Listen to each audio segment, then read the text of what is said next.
नाज़रीन इकराम, आपने क़यामत और कुर्ब क़यामत की निशानियों के बारे में तो सुन रखा होगा। उलमा इकराम की अक्सरियत के मुताबिक क़यामत की बेशतर निशानियाँ पूरी हो चुकी हैं, जिनमें बेहयाई का फ़रोग़, ऊंची ऊंची इमारतें बनाने में फ़ख्र महसूस करना और जदीद टेक्नोलॉजी का राज वगैरह शामिल हैं। इन जैसी और भी क़यामत की निशानियाँ पूरी हो चुकी हैं। लेकिन क्या आप जानते हैं कि कुर्ब क़यामत की निशानियों में से एक और निशानी ये भी है कि कोई बदबख्त शख्स खाना काबा पर हमला करेगा और अल्लाह ताला की इस निशानी को शहीद कर देगा।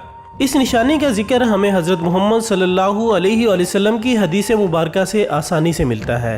आज की वीडियो में हम हदीस नबवी सल्लल्लाहु अलैहि वसल्लम की रोशनी में बताएंगे कि खाना काबा को गिराने वाला शख्स कौन होगा, किस नस्ल से होगा और इस बदबख्त आदमी का साथ कौन कौन देगा।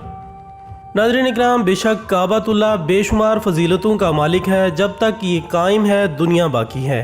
जब इसको शहीद कर दिया जाएगा तो दुनिया तबाह बर्बाद हो जाएगी और क़यामत बर्पा हो जाएगी। कुर्ब क़यामत में एक बदबख्श काला हबशी खाना काबा को मुनहदिम करेगा, जिसका नाम ज़ुस्सुइक़तैन यानी दो छोटी पिंडलियों वाला होगा। इसका यह नाम इसकी पिंडलियों के छोटे और बारीक होने की वजह से होगा। वो खाना काबा के एक एक पत्थर को गिराएगा, इसके गिलाफ को उतारेगा और इसके जेवरात को लूट लेगा। इसका जिक्र हमें बहुत सी अहादीस में मिलता है। हज़रत अब्दुल्ला बिन अमर रज़ियल्लाहु ताला अन्हुमा से रिवायत है कि रसूल अकरम सल्लल्लाहु अलैहि वसल्लम ने फरमाया, अहले हबशा को छोड़े रहो जब तक वो तुम्हें छोड़े हुए हैं, क्योंकि काबा के ख़जाने को सिवाय ज़ुस्सुक़तैन हबशी के और कोई नहीं निकालेगा। एक और जगह पर आप सल्लल्लाहु अलैहि वसल्लम ने फरमाया, छोटी पिंडलियों वाला एक हबशी खाना काबा को शहीद करेगा। जबकि बुखारी शरीफ की एक हदीस में भी ये दर्ज है, गोया मैं इसे देख रहा हूँ कि वो काला और चौड़ी टांगों वाला है, काबा के पत्थर उखाड़ उखाड़ कर फेंक रहा है। आप सल्लल्लाहु अलैहि वसल्लम ने इस शख्स का मजीद हुलिया बताते हुए फरमाया कि इसके सर पर बाल नहीं होंगे, जोड़ों में टेढ़ापन होगा, ऐसा महसूस होगा जैसा कि अपनी जगह से हटे हुए हैं। नबी करीम सल्लल्लाहु अलैहि वसल्लम ने अपने एक इरशाद में फरमाया कि एक वक्त आएगा जब अल्लाह के घर की हुर्मत को उसके रहने वाले ही पामाल कर देंगे। सैयदना अबू हुरैरा रज़ियल्लाहु ताला अन्हु से रिवायत है कि रसूलुल्लाह सल्लल्लाहु अलैहि वसल्लम ने फरमाया, एक शख्स, यहाँ शख्स से मुराद इमाम मेहदी अलैहिस्सलाम है, उनकी हजर अस्वद और मुकाम इब्राहीम के दरमियान बैयत की जाएगी। इस घर की हुर्मत को उसके रहने वाले ही पामाल करेंगे और जब ऐसा होगा तो फिर अरबों की हलाकत और बर्बादी के बारे में पूछा ना जाएगा। फिर हबशा से एक लश्कर आएगा जो कि खाना काबा को मिस्मार कर देगा। इस तबाही के बाद फिर अल्लाह ताला का ये घर दोबारा आबाद नहीं होगा, क्योंकि इसके बाद फिर सिर्फ क़यामत होगी। यही लोग खाना काबा का ख़जाना भी निकाल कर ले जाएंगे। नाज़रीन इकराम, वाक़या असहाबे फील के ज़माने में मक्का वाले काफर तो थे मगर बैतुल्लाह की ताज़ीम करते थे और खाना काबा की हुर्मत को पामाल नहीं करते थे। इसलिए अल्लाह ताला ने खाना काबा को अब्रहा और इसके लश्कर से बचा लिया। जहाँ तक हबशी ज़ुस्सुक़ैन का मामला है तो वो काबा को शहीद करने में उस वक्त कामयाब हो सकेगा जब मुकामी लोग भी काबा की हुर्मत को पामाल करना शुरू कर देंगे और इसकी हुर्मत का पास नहीं करेंगे। जब वो बैतुल्लाह की खिदमत और एहतमाम से पहलू तही करेंगे तो अल्लाह ताला इनकी मदद से हाथ खींच लेगा। अल्लाह ताला ने हमारे प्यारे नबी हज़रत मोहम्मद मुस्तफ़ा सल्लल्लाहु अलैहि वसल्लम को बेशुमार उलूम अता किए हैं, जिनका अदराक हमारा छोटा सा जहन कभी नहीं कर सकता। जो ज़ुबान मुस्तफ़ा सल्लल्लाहु अलैहि वसल्लम से अदा हो गया वो होकर ही रहेगा।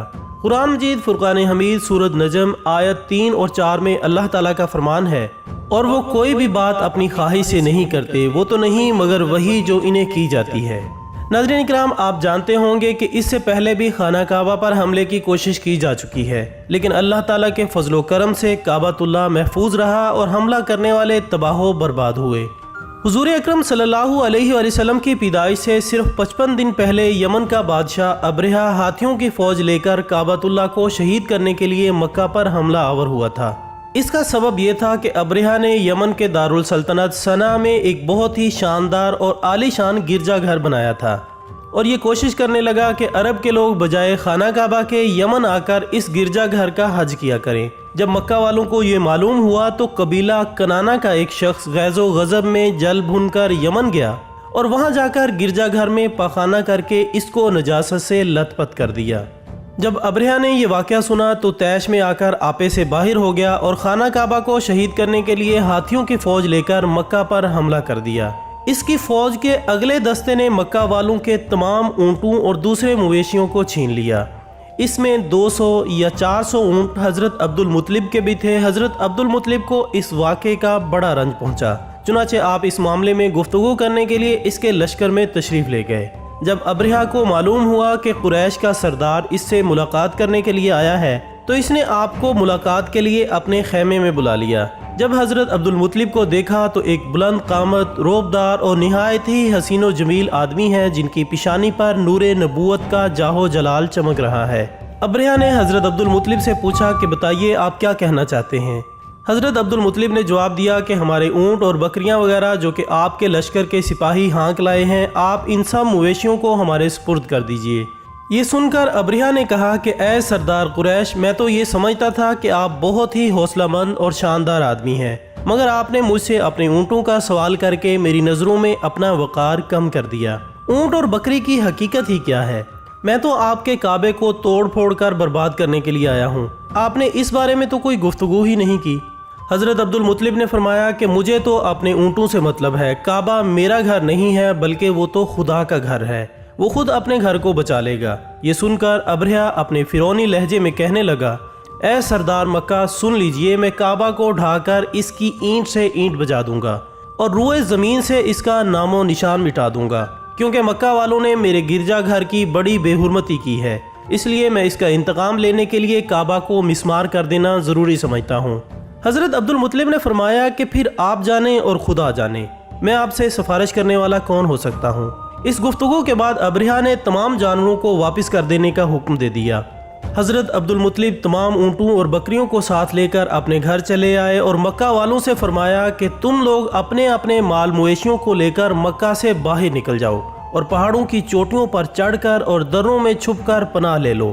مکہ والوں سے یہ کہہ کر پھر خود اپنے خاندان کے چند آدمیوں کو ساتھ لے کر خانہ کعبہ میں گئے اور دروازے کا حلقہ پکڑ کر انتہائی بے قراری اور گریہ زاری کے ساتھ دربار باری میں اس طرح دعا مانگنے لگے، اے میرے اللہ، بے شک ہر کوئی اپنے گھر کی حفاظت کرتا ہے، لہٰذا تو بھی اپنے گھر کی حفاظت فرما اور صلیب والوں اور صلیب کے پجاریوں کے مقابلے میں اپنے اطاعت شعاروں کی مدد فرما۔ حضرت عبدالمطلب نے یہ دعا مانگی اور اپنے خاندان کو ساتھ لے کر پہاڑ کی چوٹی پر چڑھ گئے اور خدا کی قدرت کا جلوہ دیکھنے لگے۔ ابرہہ جب صبح کو کعبۃ اللہ کو شہید کرنے کے لیے اپنے لشکر جرار اور ہاتھیوں کی قطار کو ساتھ لے کر آگے بڑھا اور جب مقام مغمس میں پہنچا تو خود اس کا ہاتھی جس کا نام محمود تھا ایک دم بیٹھ گیا، بہت مارا اور بار بار للکارا مگر ہاتھی نہیں اٹھا۔ اسی حال میں قہر الہی ابابیلوں کی شکل میں نمودار ہوا اور ننھے ننھے پرندے جھنڈ کے جھنڈ جن کی چونچ اور پنجوں میں 3 کنکریاں تھیں سمندر کی جانب سے حرم کعبہ کی طرف آنے لگے۔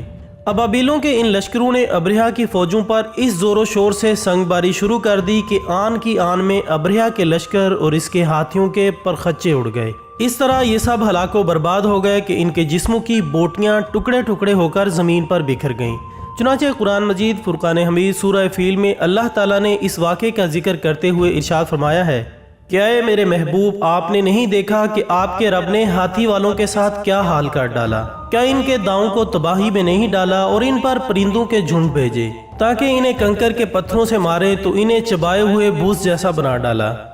ناظرین اکرام، اس واقعے کے بعد لوگ اس قدر خوف میں مبتلا ہو گئے کہ کوئی بھی شخص بری نظر سے کعبۃ اللہ کی جانب دیکھنے سے بھی کتراتا تھا۔ بے شک اللہ تعالیٰ اپنے گھر کی حفاظت کرنے والا ہے اور یقیناً قرب قیامت کے نزدیک کعبہ پر حملہ کرنے والا حبشی بھی اپنے دردناک انجام کو پائے گا، کیونکہ اللہ تعالیٰ بہتر انصاف کرنے والا ہے۔ اور آخر میں دعا ہے کہ اللہ تعالیٰ تمام مسلمانوں کو اپنے پیارے گھر کی بار بار زیارت کرنا نصیب فرمائے، آمین ثم آمین۔ اسی دعا کے ساتھ ہماری آج کی اس ویڈیو کا اختتام ہوتا ہے۔ ویڈیو پسند آنے کی صورت میں اسے اپنے سوشل میڈیا اکاؤنٹس پر زیادہ سے زیادہ شیئر کیجیے گا اور کومنٹس کی صورت میں اپنی رائے ہم تک ضرور پہنچائیے گا۔ ہماری اگلی ویڈیو آنے تک اپنا دوستوں، رشتہ داروں اور گرد و نواح کے تمام لوگوں کا بہت خیال رکھیے گا۔ اللہ حافظ۔